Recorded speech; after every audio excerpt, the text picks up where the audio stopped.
At Arizona State University, we've made online education better, smarter, and more personalized so you can go further in your aspiring field. I decided to pursue medicine once I realized that ASU did have the online program for biological sciences. You're still required to learn the same curriculum. You're still being tested on the same content that anyone would be tested on in person. The comprehensiveness of the program prepared me so well for medical school. Explore over 350 plus programs at asuonline.asu.edu. Due to breaking news, a history-oriented podcast has to throw out its notes and start over. Let me adjust what I was going to say. And no, I'm not referring to Nick Kurtz's line for Friday night. Holy moly, what a performance. As we careen towards the 2025 trading deadline, the New York Yankees were, until this moment, in need of a third baseman. They may or may not have addressed that issue today. As I speak these words, it is in fact today, or the day that this news broke, by picking up Ryan McMahon from the Colorado Rockies. McMahon is a left-handed hitter with some pop and is a good glove, but also strikes out a ton and is a career .216, .302, .362 hitter away from Denver. At home, he's hit .263 with a .343 on-base percentage and a .476 slugging percentage, but it seems kind of unlikely he'll get to put that in a suitcase and take it with him. Some Rockies hitters have, but we won't know until he unpacks. That the Yankees needed help at third wasn't news. They've been in need of a third baseman for years, at least since the unlikely 3-year run of half-decent seasons at the position by Miguel Andujar and Gio Urshela. More broadly, they haven't had much stability at the position since the decline of Alex Rodriguez. This year, Yankees third basemen are hitting .214 with a .292 on base and a .354 slugging percentage, which is not good, although it's also not the worst performance in the league. About a half dozen teams just haven't been able to get anything going at the hot corner, and that includes contenders like the Mets, Tigers, and Cubs. There are other teams suffering even more at other positions. The Rangers, on the fringes of wildcard contention, have seen their designated hitters average .166 with 7 home runs. Jock Peterson just didn't work out, and then he got hurt, and thus they have made the name of the position a lie. And Royals right fielders have been even worse than that, primarily because they've given 160 plate appearances to Jock Caglione, a highly prized prospect, former first-rounder, who, well, he's hitting .148, .206, .282, so it seems like he's not ready. He's had a lot of strikeouts and hit a lot of grounders, and as you know, it is very hard to homer on a ground ball. But hey, at least they have a prospect in Caglione. The last time the Yankees succeeded in establishing a homegrown third baseman was 1984, when they finally gave in to playing a kid. This only after Greg Nettles had been sent to San Diego in a spite trade, and then the veterans Toby Harrah and Roy Smalley had failed. They promoted the player Baseball America had ranked as their 8th best prospect at that moment. Don't get too excited, because John Elway was number 1, Mike Pagliarulo. Pags held the job for 4 full seasons and parts of 2 more, the back half of 1984, his rookie year, and the first half of 1989, at which point he was traded to the Padres for the immortal Walt Terrell. I wrote about Pagliarulo at Baseball Prospectus this week, and in brief, I will say here that he was a decent player undone in part by platoon issues. He was a left-handed, low-average power hitter, but he could barely touch same-side pitching, a problem so acute that in one game, Billy Martin sent him up to bat right-handed, even though he wasn't really a switch hitter, since the Yankees, despite trying a half dozen different right-handed hitters to pair with him, couldn't come up with a solid partner. It just remained a vulnerability. That wasn't on him, but on the team. What was on him, perhaps, was poor judgment about injuries. He began his term in New York with good power and a decent glove, but by 1989, he just couldn't hit anymore. Now, once he left, he did rally to have a fairly unexpected .300 season as a part-timer for the Twins and Orioles in 1993, but that was a one-off. And his home run power, he had hit as many as 32, albeit that total coming in the rabbit ball season of 1987, but it never did come back. When I say that he had poor judgment about injuries, I don't mean that he went off-road bull riding in his free time. I mean that he tried to play through pain when he should have just sat down. In his rookie year, he hit .238 with a .288 on-base percentage and a .448 slugging percentage, which made him pretty much Nettles Jr., which is like peak Nettles minus a third of the value. In 1985, he was platooned with Dale Berra and Andre Robertson and hit .239 with a .324 on-base percentage and a .442 slugging percentage. He was 25. It wasn't half bad for that era, especially when you take out the helpless at-bats he still had against lefties. He hit .252, .333, .468 against the guys he was supposed to hit, and again, played a decent enough third base. But that was when he started making the aforementioned bad decisions. In 1986, he was hitting .257, .331, .529 with 28 home runs as of the last week of August. He then suffered a badly pulled hamstring. He decided to play through it, and the Yankees let him play through it. He hit .156 with no home runs the rest of the way over 30 games. In 1987, he played through an elbow injury so bad that he could barely straighten his arm and couldn't throw without pain. At the end of July, he was hitting .242, .331, .483, but he hit only .221, .259, .472 the rest of the way, which is to say that he just kept hitting home runs at a healthy rate because, again, it was a rabbit ball year, and if a hitter made contact, there was a good chance that it would go out. Everything else, though, fell away. He finally had surgery in the offseason, and in 1988, maybe he was still in recovery, but he just couldn't hit, and the Yankees finally gave up on him. As I said, he had some sporadic success as a part-time third baseman for the Twins in the early 1990s, was on a championship team with them, but those injuries, not sitting down, which both ruined his numbers and seemed to have had a deleterious effect on his performance, seemed to have made the difference between a long career as the long side of a platoon and the peripatetic career that he ended up having. In a 1988 interview, he said, with regards to his resistance to giving in to his injuries, and I'm not going to do his strong Medford, Massachusetts accent, sometimes it's tough to be humble. I've just got a lot of pride in me, a lot of dedication.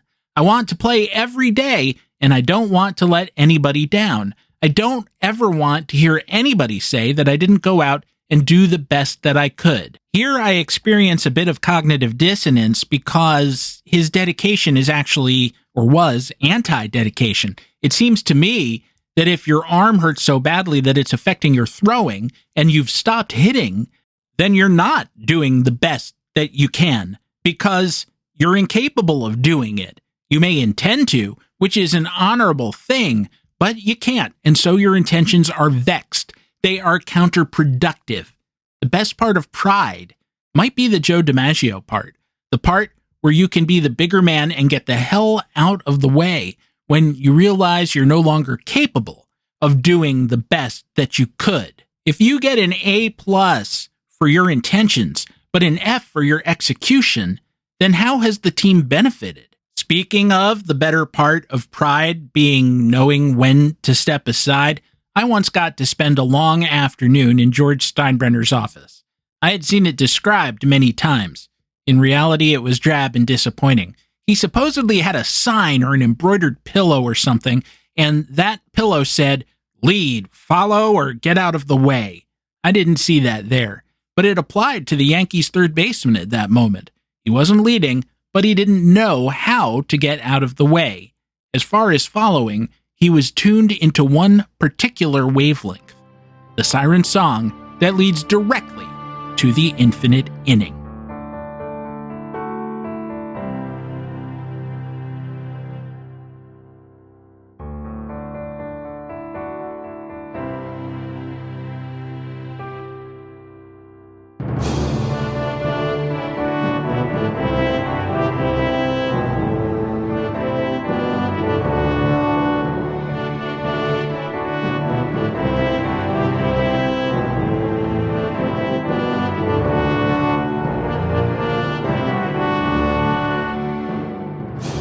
Well, Well, hello there, and welcome back to the show. Infinite Inning number 340. Stephen Goldman, number 340 as well, your convivial host for this journey to the past on a mission to better understand the present, the time machine, the vehicle, as always, being mostly, but not always, baseball. Today I learned, or perhaps remembered, I must have known this at the time, that in 1991, Randy Johnson balked a runner from second to third, said runner later scoring, because the Mariner Moose overthrew the Peanut Man. The bag fell to the turf as he was winding up, and he was so startled he stopped his delivery.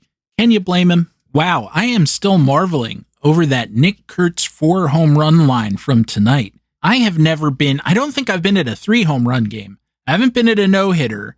I saw someone hit into a triple play once. That was Chili Davis. That was fun. I know I've been to more than one 2 home run game. Heck, I was at a Mark Vientos 2 home run game just last fall. No doubt the Mets wish they knew where he put that pair of pants. When I said a few minutes ago that the Mets are one of the teams that has been struggling at third base, he is a big reason why. Heading into the action, the night that I am speaking, he has hit 224, 279, 354 with 6 home runs. And as he is not known for his defense, what you see is what you get. And here is the part of the show where I ask you how you're doing and whether you're satisfied with what you see or what you're getting. So few of us are nowadays, but we don't know how to go about repairing our vision, at least not in a constructive way. I had to laugh the other day because the president announced a tariff agreement with the Japanese government, and part of the deal supposedly was that the Japanese were going to invest something like $100 billion in America, which there is a downside to that. Paul Krugman pointed out the downside, because that's essentially $100 billion of exports that we don't get to see.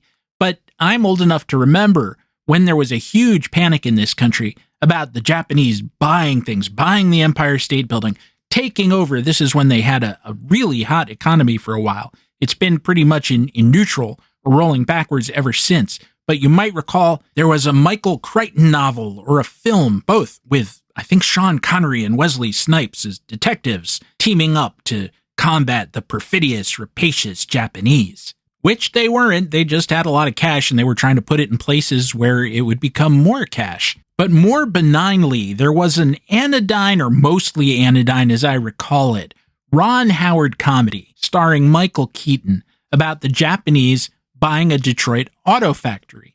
Now, the Japanese had been eating our lunch in terms of car manufacturing for decades at that point, but they decided to do this culture clash story. And one of the tropes that they leaned on in that story, and I think it was a trope both outside the film and within the film as well, and I'm not sure whether it originated in that order or the other one. It's been a very long time, and I feel pretty certain that it's not a movie worth seeking out and revisiting. But the idea was that when something breaks, culturally, the Japanese want to know how to fix it, and Americans don't want to know how to fix it. They want to know who to blame.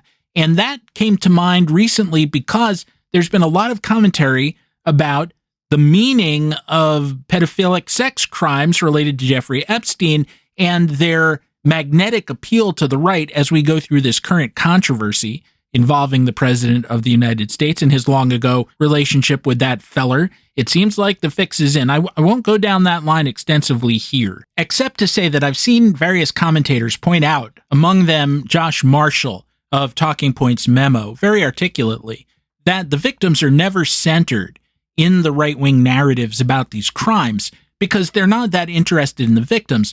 They're interested in getting license for vengeance. Because, after all, what would be out of bounds to do in retaliation to those who would harm our children or to protect our children? And if you are really lucky and there's a one-to-one overlap between those whom you disagree with culturally or politically and those who turn out to be, who are revealed as people who harm children, then you would be relieved of the obligation to negotiate with them to get done with or to dispense with policies that you want or don't want. You could just line them up against the wall and shoot them. So there's this weird wish fulfillment thing going on, at least for some of them. You want the children to be safe, but not retroactively. Retroactively, you wish that they suffered a lot of harm, so long as it was the right people who inflicted that harm.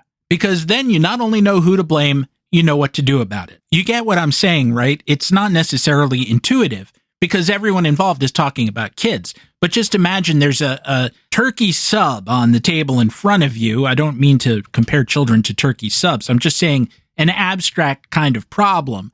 Well, Bob needs a turkey sub, wants a turkey sub, and Jim needs and wants a turkey sub, and they pretty much have equal rights to that turkey sub, and the best solution would be for them to share it, but they don't like each other very much. They don't have the same system of values in a lot of ways that have nothing to do with children. They both love kids in a wholesome way. They both would die for their kids, protect their kids. It's not about children at all. It's just about the fact that they can't see eye to eye on most matters, and so they can't agree to share their turkey sandwich. However, if Jim is convinced that Bob is an evil man who does terrible things to kids, then Jim is justified in doing anything that he might do to get rid of Bob. And by the way, now he gets to have the entire turkey sandwich to himself. Conversely, if they could just set aside their differences and find some middle ground, and in the process agree to share said sandwich, which they've been arguing about for a quarter of a century now, or a half a century, or 100 years, and it's long since gone off, but it's the principle of the thing. If they could find a way to do that, they might find that they're not so different, and their entire community might move forward. But just like that Ron Howard, Michael Keaton movie that came out of that Japanese panic back, 30 years ago at this point, or a little more, I think, we would rather have the easy release of knowing who to be angry at, rightly or wrongly, than we would want to do the hard work of solving the problem. And in an episode of this show that is greatly about Yankees and prospects, well, that applied to George Steinbrenner too. He'd rather get angry at a prospect for not being prepared to play perfect Major League Baseball than understand that perhaps his team, because he felt that way, was incapable of training them up to the level that would have met his demanding standards. You can't have it both ways. And I'll talk more about that in a moment after the break, which is barreling down upon us, when we talk about Jay Buhner. You know, one other note on Mike Pagliarulo, in the interview I just quoted, he said something that, to me, borders on the incoherent. He said, there are guys who play the game on good teams and guys who play the game on bad teams, who put up the numbers on good teams and guys who put up the numbers on bad teams. How do you tell them apart? I think you do it by seeing how much heart they have. I stared at that quote for a while. A guy hits 350 with 30 home runs on a good team, and another guy hits 350 with 30 home runs on a bad team, but one of them has heart and the other doesn't. So you tell them apart by the birthmark on their left buttock. The functional difference is zero. They still hit 350 with 30 home runs each. Something perhaps got lost in the translation, but hopefully we won't get lost during this break. So after this brief intermission, we will return to the Yankees in the 1980s and one of the most infamous trades of George Steinbrenner's long reign of anti-prospect terror. I'll see you on the other side, okay?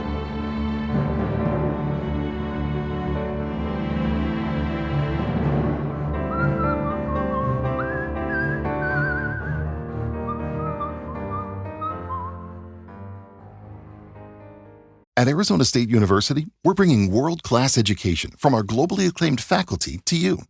Earn your degree from the nation's most innovative university. Online. That's a degree better. Learn more at asuonline.asu.edu.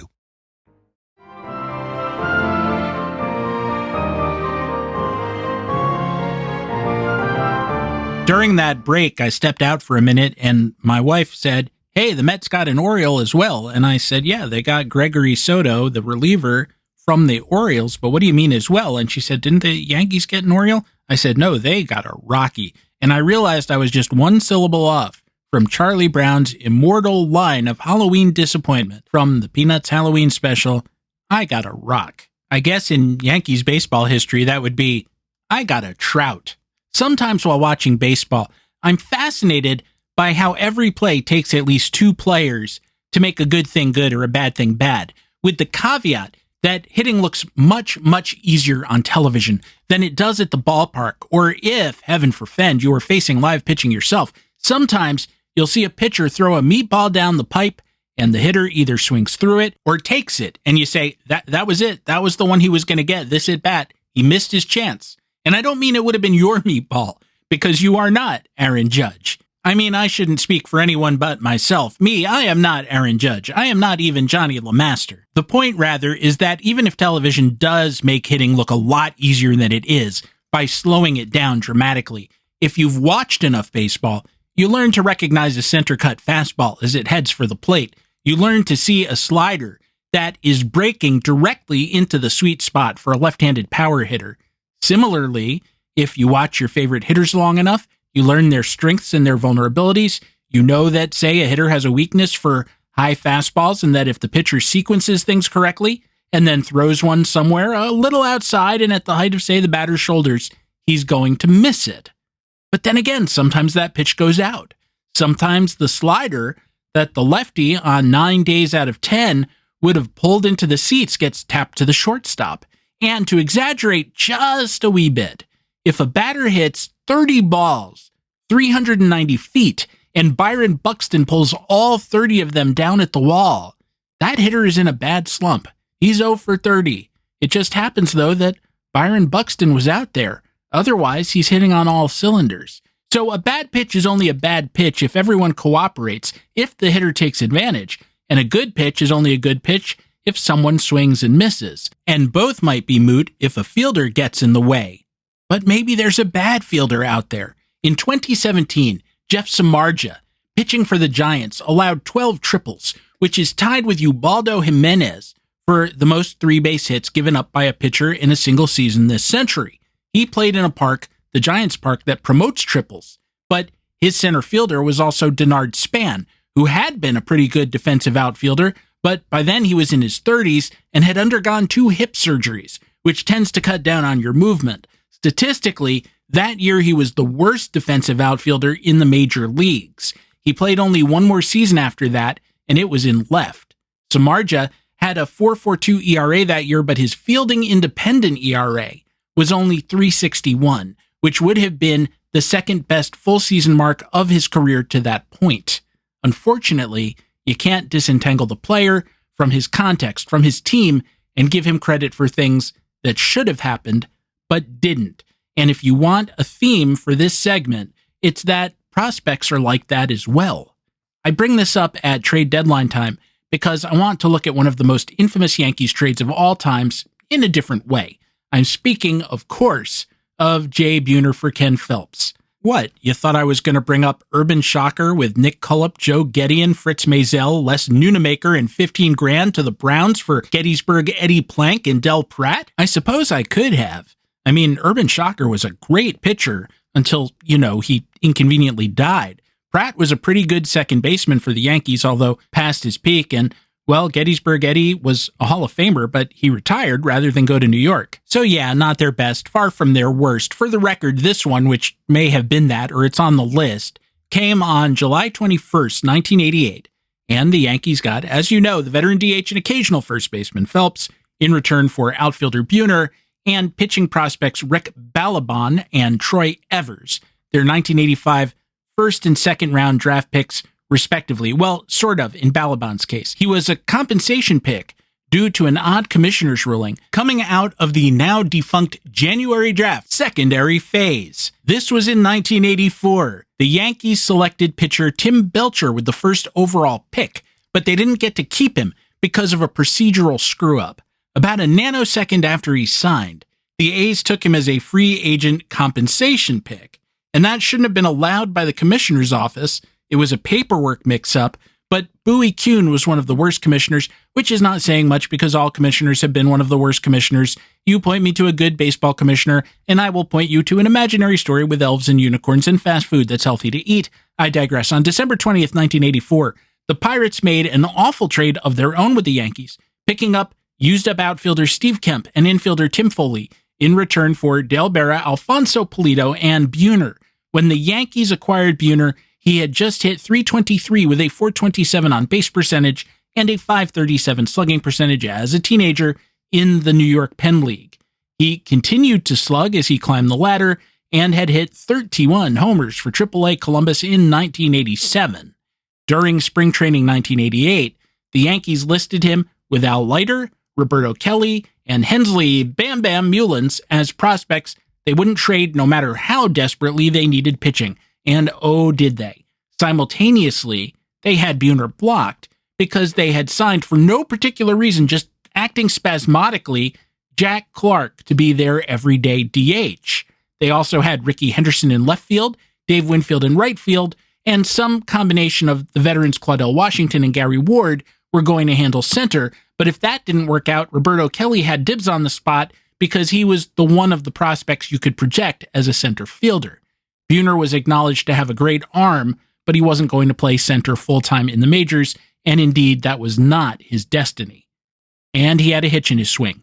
You heard that constantly. Oh God, that hitch in his swing. How would he ever hit with that hitch in his swing? And I swear it was coming from inside the building. It was not opposition scouts who were bemoaning the hitch in the swing. It was the Yankees front office, and their broadcasters got the word, and every time he came up, it was, oh, that hitch in his swing. Just before the Yankees sent him down for the final time, because he spent parts of 87 and 88 riding with the Mariners general manager, later called the Henry Cotto Shuttle, up and down to AAA Columbus, he struggled quite a bit, striking out in over a third of his at-bats. And at the moment of his last demotion, he was in the midst of a 1-for-30 slump with 15 strikeouts. Oh, that hitch.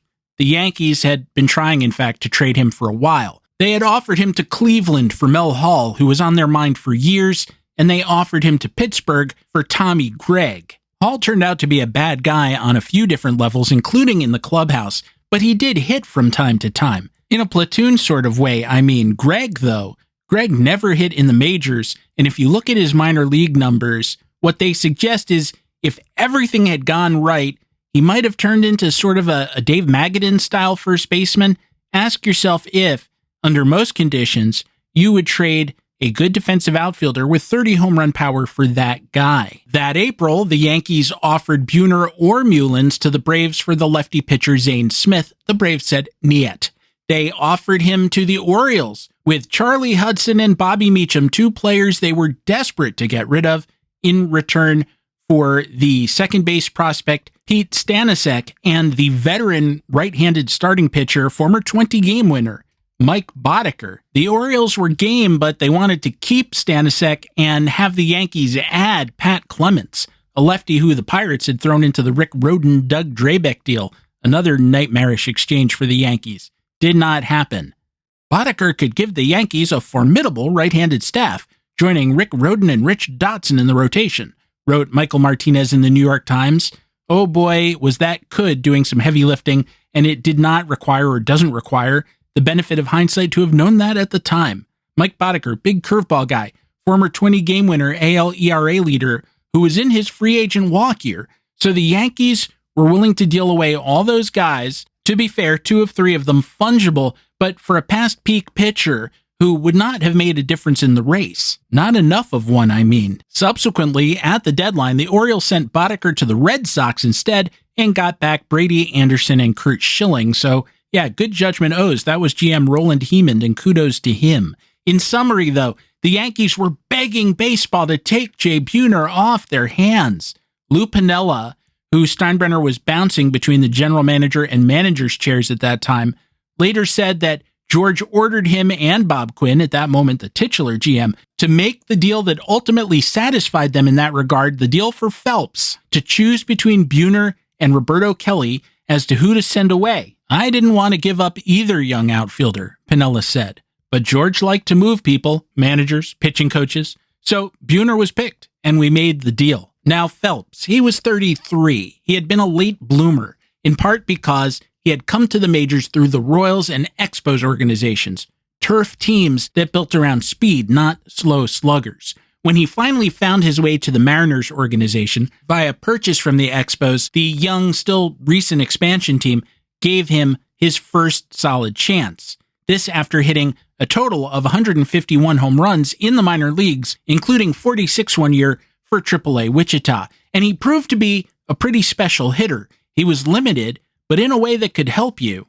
In 529 games with Seattle, spanning 1983 through 1988, Phelps hit .255 with a .399 on-base percentage and a .541 slugging percentage against right-handed pitching.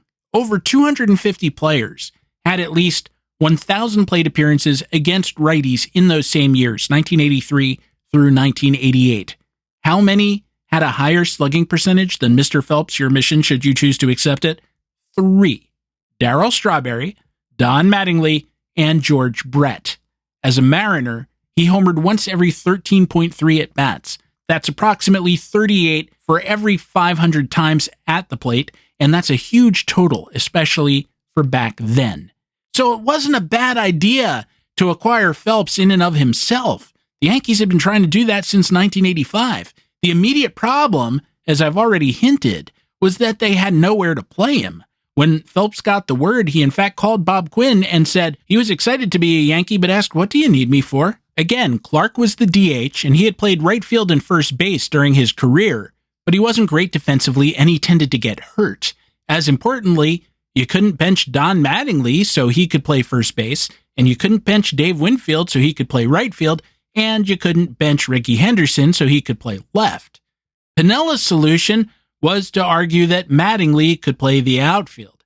Mattingly said no. "I told Lou I gave away my outfielder's glove this spring," he said. "I didn't think I needed it again. I haven't taken fly balls since 1984. Mattingly, by that time, was a 3-time Gold Glove first baseman. And putting aside the fact that when you have a player who really is all that on the fielding job, you don't move them if you know what's good for you. Relocating Mattingly to the outfield created the same problems that moving Clark would have caused, namely that you would have had to bench one of 2 future Hall of Famers, Henderson or Winfield.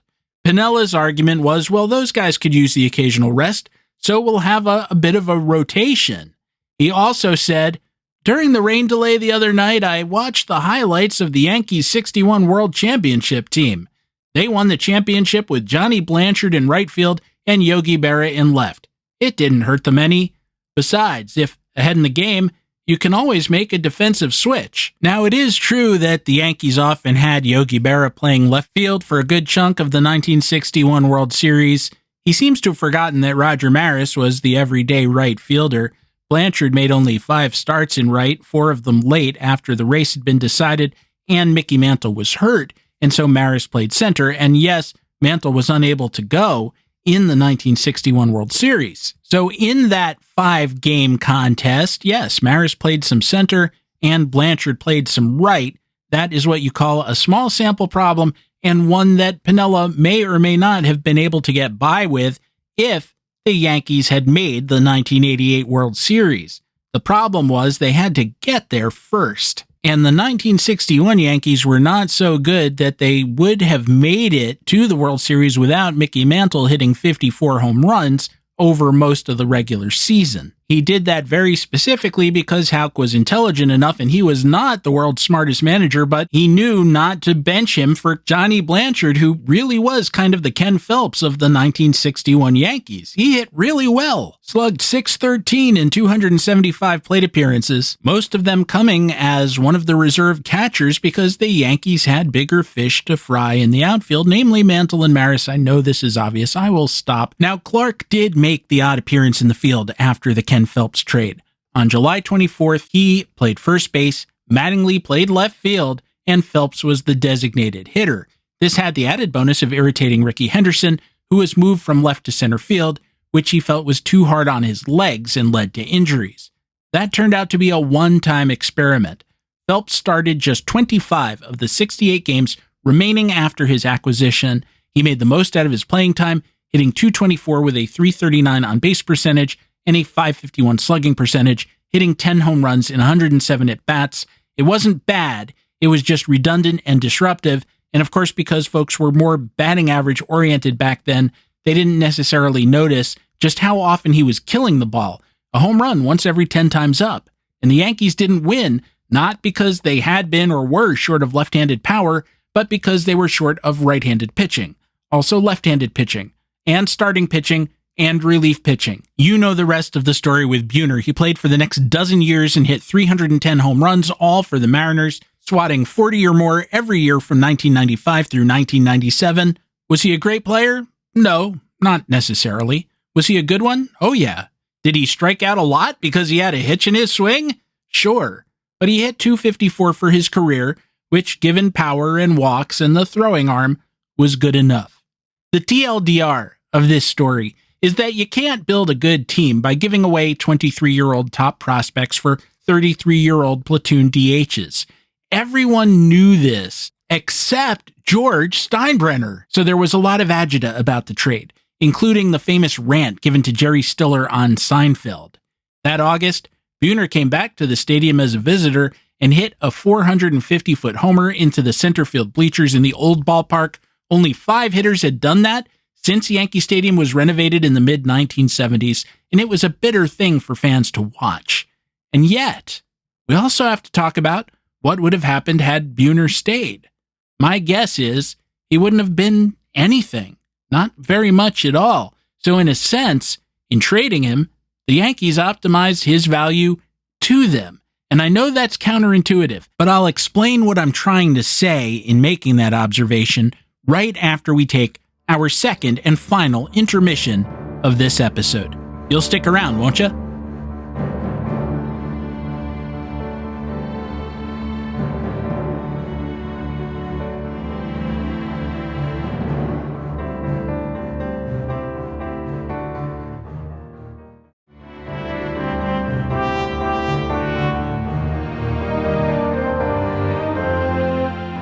We've talked about it on other episodes, so I'm not going to spend half an hour or 10 unpacking all the examples of Steinbrenner disliking young players. The short version is that he lacked the patience to let players learn on the job and make mistakes, so he was always saying denigrating things about them and trading them away for old guys. I don't think it's too much to say that he hated young players. There were also definitely players that he liked, that he wanted to be friends with, and some of them indeed may have come up through the organization, but they had to succeed fast. Otherwise, he'd say, he's shown us who he really is. He spit the bit. And the next thing that player knew, he was with the Padres or, well, the Mariners. As a symbolic measure, I suggest that the Rookie of the Year award was started in 1947. The Yankees had 6 of those awards before Steinbrenner came around. They picked them up for Gil McDougald, Bob Grimm, Tony Kubek, Tom Tresh, Stan Bonson, and Thurman Munson. When George was alive and running the team, they picked up 2. One for Dave Righetti in 1981, which must have been some sort of accident, and Derek Jeter in 1996, and they came very close to sending Jeter back out to Columbus and trading for Felix Fermin. There's also a direct correlation between this state of affairs and Steinbrenner's free agent addiction, since the rule at that time was that the signing organization forfeited its first-round pick to the organization that lost a team. The Yankees had 1 regular first-round pick in 11 years from 1979 to 1989. They lost their 79 pick for signing Tommy John. In 1980, they forfeited it for Rudy May. 1981, Dave Winfield. 1982, Dave Collins. 1983, they lost their picks in the first 3 rounds for, respectively, Steve Kemp, Bob Shirley, and Don Baylor. In 1984, they somehow actually retained their pick, but they missed on it selecting a pitcher named Jeff Prize. In 85, they lost their first-round pick for signing Ed Whitson, but they picked up Balaban for the reasons I already mentioned. In 86, they gave it up for Al Holland, in 87 for Gary Ward, in 88 for Jack Clark, and in 1989 for Steve Sax. Not only were some of these signings disastrous and on the face of them not worth paying the penalty, they are why they had no pitching. You can sometimes find decent position players in the later rounds of the draft. Mattingly was a 19th rounder. Rickey Henderson was a 4th round pick, not theirs, of the A's, but still, incredible as that seems. They picked Paliarulo in the 6th round. Phelps, who was drafted a bunch of times before signing out of Arizona State, was a 15th round pick. Pitchers with live arms, they're largely not down there. And if the Yankees had found them, or found more than Al Leiter, a 1984 second rounder, George would have traded them away. Heck, they traded Al away too, because of wildness and blisters, and they needed Jesse Barfield for some reason. I liked Jesse Barfield. Good player, even not hitting 40 home runs as he did one time for the Blue Jays. He was still a very good defensive outfielder, had some pop, took his walks. I even talked to him one time, and he was very friendly and fun to converse with. But you don't trade your one pitcher who's under 39 and has a live arm for an outfielder who's been a league average hitter over the last couple of years and is cresting 30. You just can't. You can't, that is, but they did. And just as I mean no offense to Barfield, I mean no offense to any of the players who cost those draft picks, some of whom were really, really good. Winfield is in the Hall of Fame. Tommy John was close to that level. Clark might have gotten there with better parks and a lot more durability. And maybe it makes sense to trade a first-round pick for Winfield, a lottery ticket for Dave Winfield. But no disrespect to all-star reliever Al Holland. But you don't trade away a first-round pick to sign him. I wouldn't do it for any reliever, and certainly no reliever who you're not going to use in the highest leverage situations.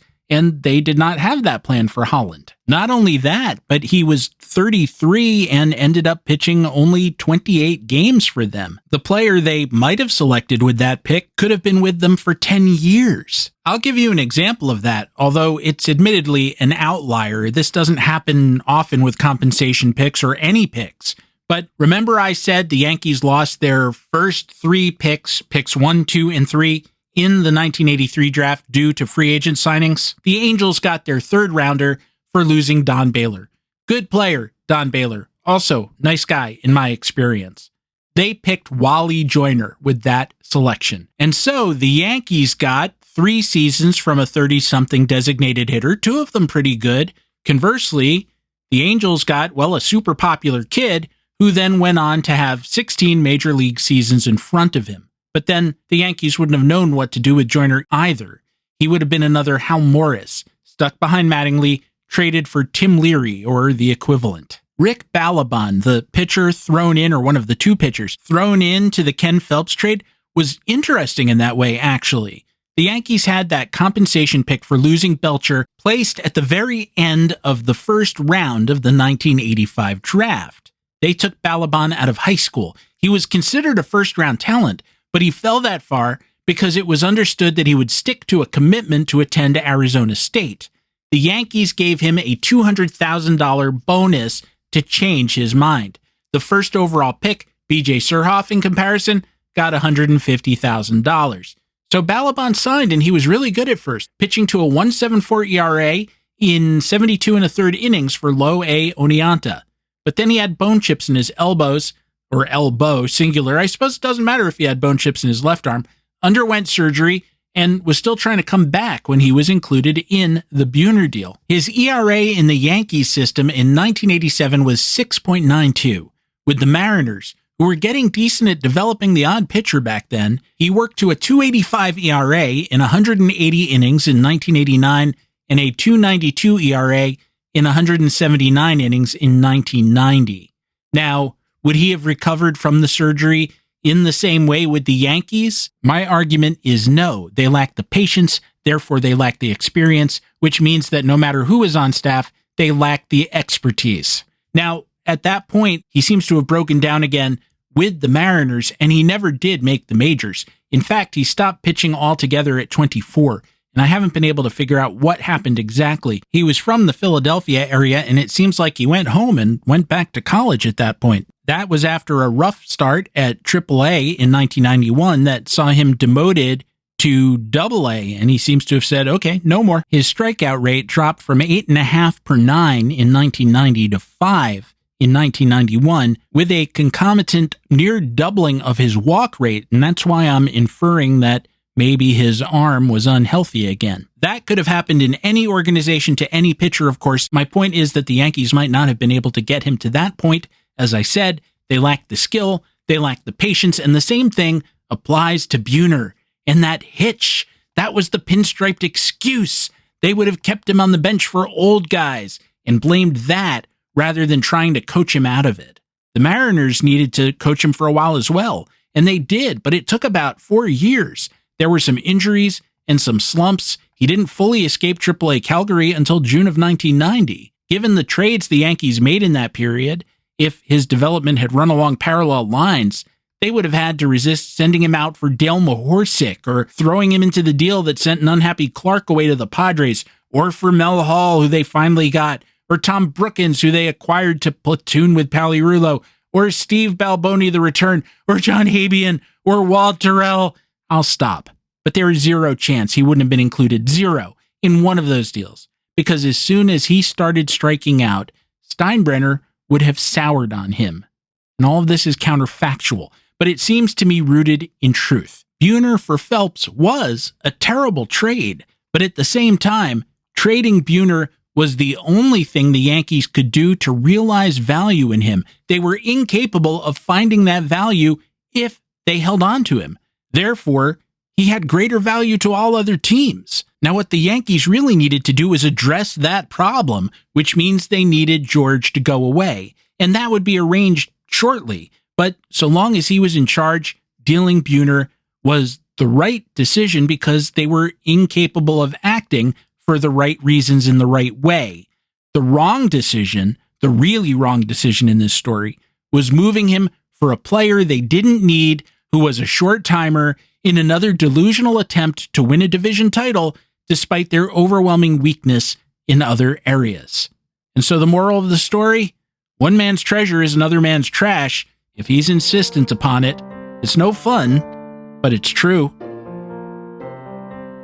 I hope you don't mind the Yankee-centric story here on Trade Deadline Week at the Infinite Inning. Who knew we were going to do that? Was it Aristotle, Socrates, or Plato who said the unexamined life is not worth living? Well, the planned life is kind of a drag, in my opinion, so I just wing it. Subject for further research. Why did I feel obligated to apologize for a Yankee-centric episode? Should you wish to explore the subject with me further, you can do so at stephengoldman.bsky.social or write us, by which I mean me, at infiniteinning@gmail.com, and there's still a Facebook group. Our own bespoke website is a-comin'. As always, this show is brought to you by its advertisers and its Patreon supporters, and you know I appreciate you all.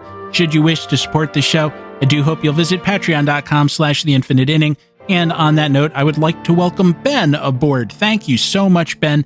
Gear of a rudimentary kind available at the-infinite-inning.creator-spring.com. Original soundtrack available gratis at casualobservermusic.bandcamp.com. Finally, should you find yourself with the proverbial moment to spare, please go to the podcatcher of your choice and rate, review, and subscribe. And if your podcatcher doesn't let you do those things, go out and get yourself one of those page boy haircuts like Louise Brooks wore in the 1920s. Let folks see ya and see if the style makes a comeback. Our theme song, which you're hearing now and have been hearing throughout the episode, was a co-composition of myself and Dr. Rick Mooring, who says, "What you call sin, I call the great spirit of love. You're always so distant, and yet I fear nothing. Well, if I can convince my umbrella to stop trying to turn a frown upside down long enough to stay dry, then I'll be back next week with more tales from inside the Infinite Inning."